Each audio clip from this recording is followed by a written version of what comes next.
Stacey Ray's travel tips. Stacey. And now we have the chair saver. Number 4 on our list of the 10 most annoying cruise passengers. If you've ever been up early enough on a cruise ship, you will know this. There is a whole other world that exists before the rest of the passengers wake up. The decks are being washed, chairs are still stacked, the air is quiet in that rare, peaceful way that almost makes you forget you're on a floating city.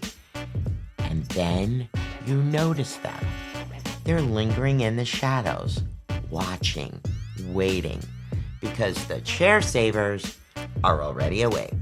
And they're not awake to enjoy the sunrise or a quiet coffee. They're there to secure territory.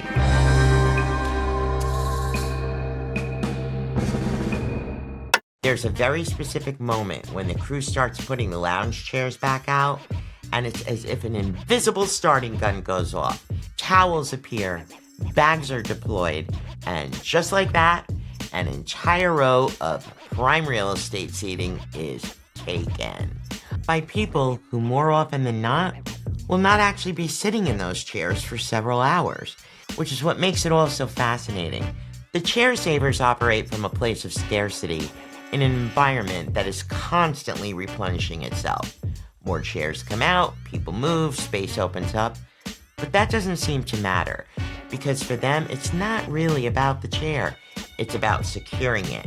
And once that becomes the goal, everyone else becomes part of the obstacle.